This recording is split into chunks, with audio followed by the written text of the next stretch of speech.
అదే కమర్షియల్, బాగా ఆడితేనే కమర్షియల్ కదా. 38 సంవత్సరాలు అయింది ఆ సినిమా వచ్చి, 38 ఇయర్స్.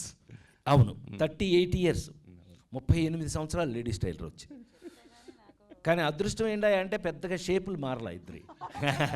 ఒకవేళ ఇది ఇలా ఈ కుర్చీ పట్టకుండా ఈ షేపులు అయిపోయినట్టయితే మనం కూడా ఏం చేయగలిగి ఉండేవాళ్ళం కాదు. బట్టలు కొట్టింది మీరు కదా. కొట్టిందండి దెబ్బ, వేసింది వేసింది వేసింది. ఇలాగే ఉండేది షూటింగ్ దగ్గర, ఇంతే గోల. అయ్య బాబోయ్, గోల గోలండి బాబోయ్. చాలా సంతోషం. నేను 2 బ్లౌజులే కదా నిన్ను కుట్టమన్నాను, నువ్వెందుకు ఈ 3ో 4ో తెచ్చావు, షేపులు బాగున్నాయి నేనే కుట్టానండి అని అంటారు. గుర్తుందిగా, ఇదేంటి ఇన్నెందుకు కుట్టావు, నేను కుట్టమనలేదు కదా అని అంటే, షేపులు బాగున్నాయని నేనే కుట్టానంట. అంటే అలా ఉండేది ఫన్ ఆ రోజున. 100% సక్సెస్ఫుల్ చేసాం. ఎందుకు తను వేరే రూట్లో వెళ్ళిపోయింది, నేను వేరే రూట్లో వచ్చాను. అర్చన గారు,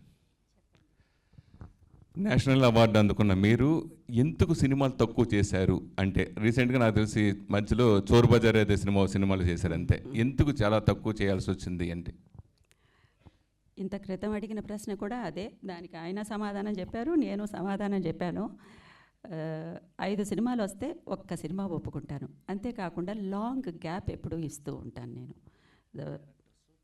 క్యారెక్టర్సు, స్క్రిప్టు, అంతేకాదు ఇంకొకటి ఏంటంటే, ఒక కథ చెప్పి ఇంకొక కథలో యాక్ట్ చేయవలసి వస్తుంది ఈ మధ్య ఆర్టిస్టులకి చాలామందికి. చెప్పే కథ ఒకటి, ఇది ఆ కథలో కదా, ఆ కథ కదా మనం ఒప్పుకున్నాం అని అనుకుంటున్నాం, కానీ అది వేరే కథగా ఉంటుంది. అంతేకాకుండా మరొకటి ఏంటంటే, 100 సీన్స్ చేస్తే ఒక ఆర్టిస్టు 10 సీన్స్ అన్నా వస్తాయో లేదో కూడా తెలియదు.